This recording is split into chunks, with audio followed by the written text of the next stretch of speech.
Hello everyone, welcome back to my YouTube channel Ganit Guruji. मैं Lakshman Singh math master आपका अपने YouTube channel पर स्वागत करता हूं। आशा है कि आप सभी ठीक ठाक होंगे। आज की हमारी क्लास का टॉपिक है बीज गणित यानी अलजेब्रा। बीज गणित यानी अलजेब्रा। तो अलजेब्रा में हम अननोन संख्याओं के बारे में सीखते हैं।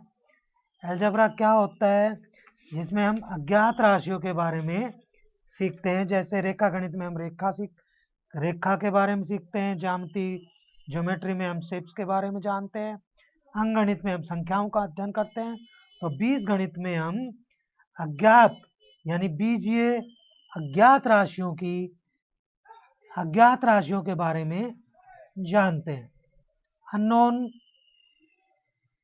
जो हमारे पास नंबर्स हैं उनके बारे में जानते हैं। तो इसमें हमारे पास सबसे पहले आता है कि मान लीजिए कि हम एल तिल्लियों से बनाते हैं, माचिस की तिल्लियों से, मैच स्टिक से। तो इसमें कितनी तिल्लियां लगेंगी? तो यहाँ तो हमें दिख रहा है कि एक यहाँ, एक ये, लेकिन ये एल अगर हम 1000 एल बनाएं तो कितनी तिल्लियां लगेगी? तो इसके लिए जो अननोन राशि है उसको निकालने के लिए हम बीजगणित का सहारा लेते हैं। तो जो अननोन राशि है उसको हम बोलते हैं चर यानी वेरिएबल, यानी जिसका मान वेरी करे, स्थिर ना रहे,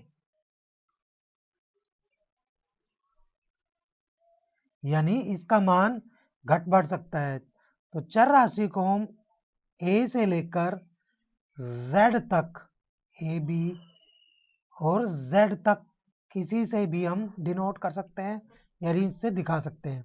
जैसे मैं कहूँ कि मैं एक भैंस खरीद के लेके आया, तो उसका मूल्य कितना होगा? तो उसका मूल्य आप अलग अलग बताएंगे, सबके लिए अस्थिर है, तो उसको हम ए मान लेते हैं। अब ए का मान अस्थिर है, इसका मान कुछ भी हो सकता है, तो इसलिए इसको हम कहेंगे चर राशि। लेकिन अगर हम, ये होती है अज्ञात राशि।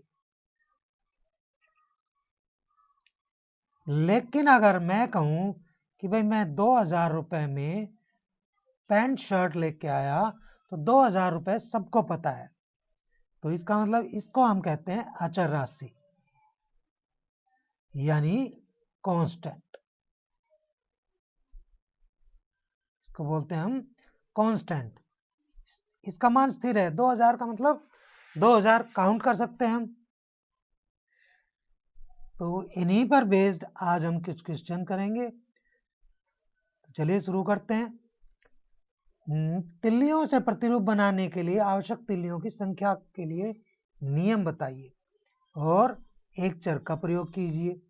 तो भाई जैसे टी के लिए है, मान लो 1 टी बनाना है तो हमें 2 तिल्लियां चाहिए, और 2 टी बनाना है, मान लीजिए 2 टी बनाने हैं तो 2 तिल्लियां कितनी चाहिए? 2 इंटू 2, 4 चाहिए। और अगर हमें 3 टी बनाने हैं तो 2 इंटू में 3, 6 चाहिए। तो इसको हम ऐसे लिख सकते हैं कि 1 बनाना है तो 2 इंटू 1, 2 बनाना है 2 इंटू 2, और 3 बनाना है 2 इंटू 3। तो इसका फार्मूला हमारे पास ये बनेगा। तो यानी अगर हमें 5 बनानी है तो 2 इंटू 5 यानी 10 तिल्लियां चाहिए। तो इसके लिए हमें फार्मूला क्या हुआ? 2n। ये नियम बन गया इसके लिए कि n बनाने के लिए। इसी प्रकार से u बनाने के लिए तो 1 2 3, यानी इसके लिए हमें 3 चाहिए, और 2u बनाने हैं तो 6 चाहिए, और 3u बनाने हैं तो कितने चाहिए? 9 चाहिए। तो इसको हम 3 इंटू 1 लिख दें, इसको 2 इंटू इसको 3 इंटू 2 लिख दें, और इसको 3 इंटू 3 लिख दें। तो यानी ये हमारे पास फार्मूला बना 3n। तो इसके लिए नियम क्या बना? 3n। इसी प्रकार से s की बात करें हम, s की बात करें तो 1 2 3 4 और 5, तो 5 चाहिए।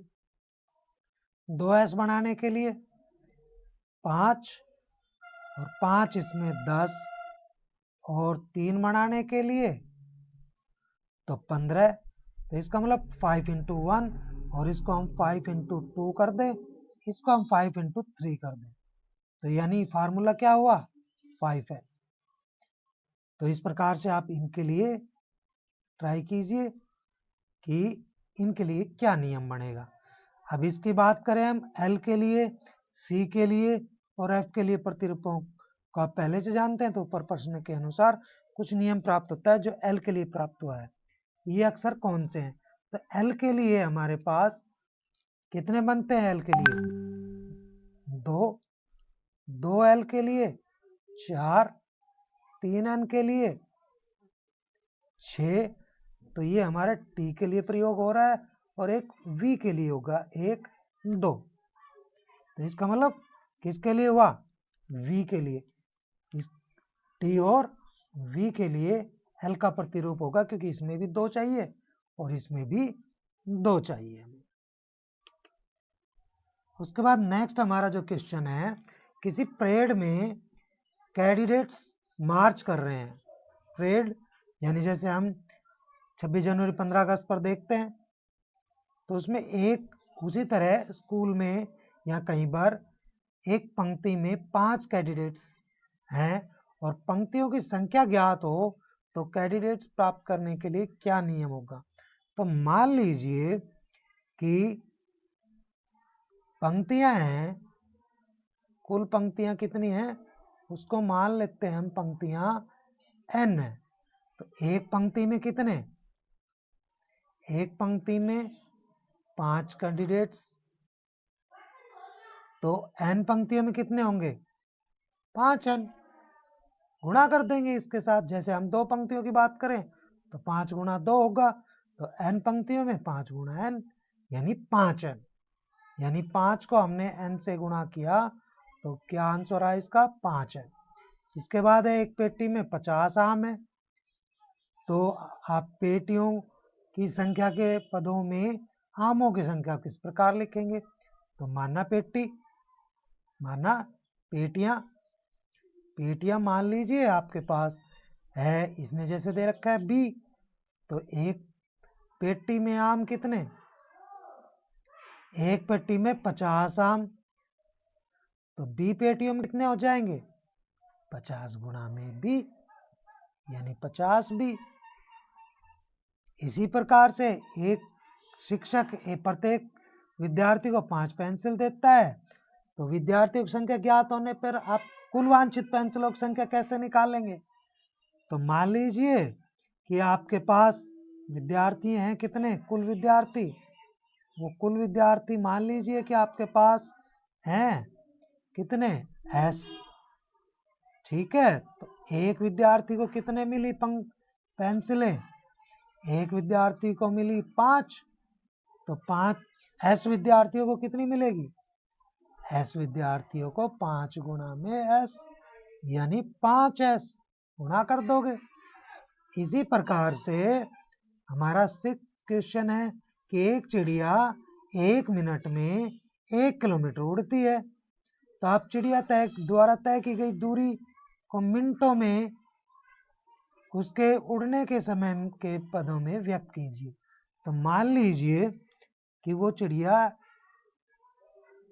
T मिनट उड़ती है, T मिनट, तो 1 मिनट में कितनी किलोमीटर, 1 मिनट में 1 किलोमीटर, तो T मिनट में 1 गुणा में T किलोमीटर उड़ी।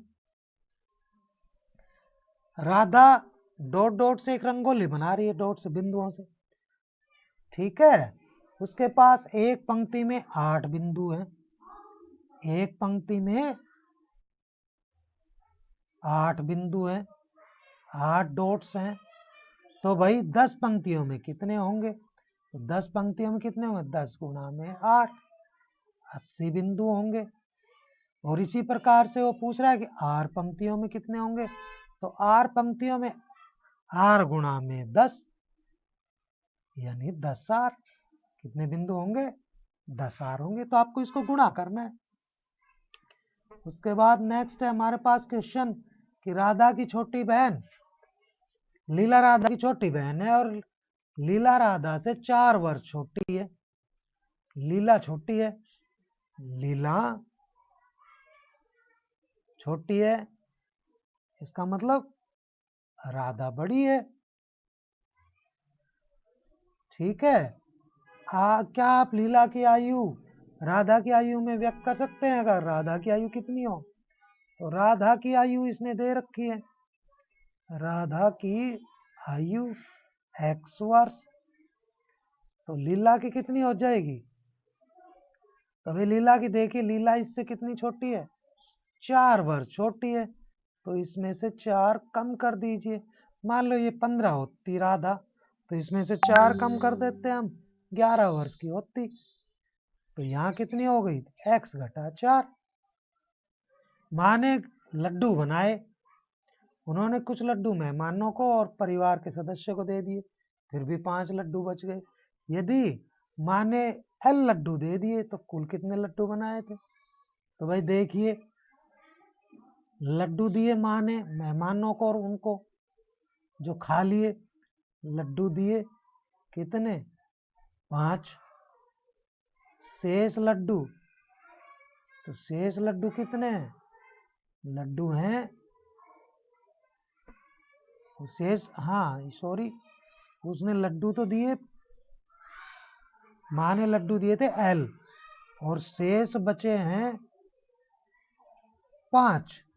तो बनाए कितने थे, तो कुल लड्डू बनाए थे भाई देखिए, भाई ये भी तो लड्डू माँ ने बनाए और ये भी लड्डू माँ ने बनाए, तो इन दोनों को जोड़ दीजिए L + 5। उसके बाद संतरों को बड़ी पेटियों में से छोटी पेटियों में रखा जाना है। तो संतरों की मान लीजिए बड़ी पेटी है और उसमें से छोटी पेटी में रखा जाता है। बड़ी पेटी है, मान लीजिए ये एक बड़ी पेटी है और इससे छोटी छोटी पेटियों में इस तरह से रखा जाता है। तो ये कहता है कि उस एक बड़ी पेटी खाली की जाती है तो संतरों की 2 पेटियां भर जाती है, फिर भी 10 संतरे खाली रह जाते हैं। तो एक छोटी पेटी में संतरों की संख्या x लिया जाए तो बड़ी पेटी में कितनी थी, तो छोटी पेटी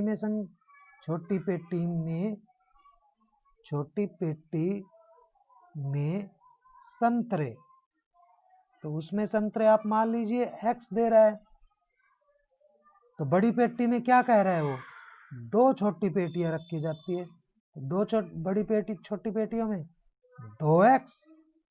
तो बड़ी पेटी में कितने होंगे, बड़ी पेटी में संतरे, तो भाई देखिए 2x और फिर भी 10 बच रहे हैं, यानी ये x और ये x और 10 संतरे बाहर हैं, इन सबको इकट्ठा करें तभी तो ये होगा, यानी 2x + 10। तो कितने हो गए, 2x + 10। ठीक है। उसके बाद है 11वां, हमारे पास 11वां क्वेश्चन है कि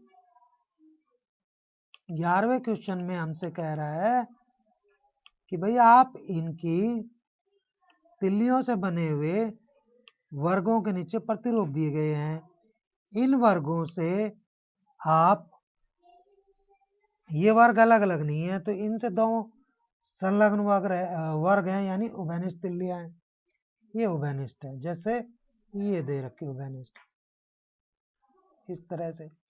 तो ये नियम ज्ञात कीजिए। यदि आप ऊर्ध्वाधर तिल्लियों को हटा दें तो फिर आपको C का प्रतिरूप होगा, यानी ये हटा दें, प्राप्त हो जाएगा।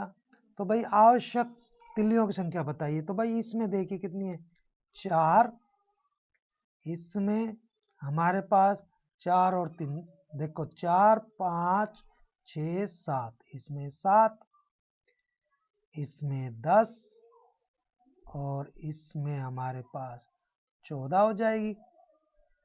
ये देखोगे तब आप 4 3 7 3 10 और 3 13 हो जाएंगे, 14 नहीं 13 हो जाएंगी इसमें। तो आप इसको नियम बताना है, तो आप इसको देखिए भाई कि किसी तरह से हम ये देखें कि फिर ये तिल्ली एक हटा दें तो हमारे पास 3 तिल्लियां बची।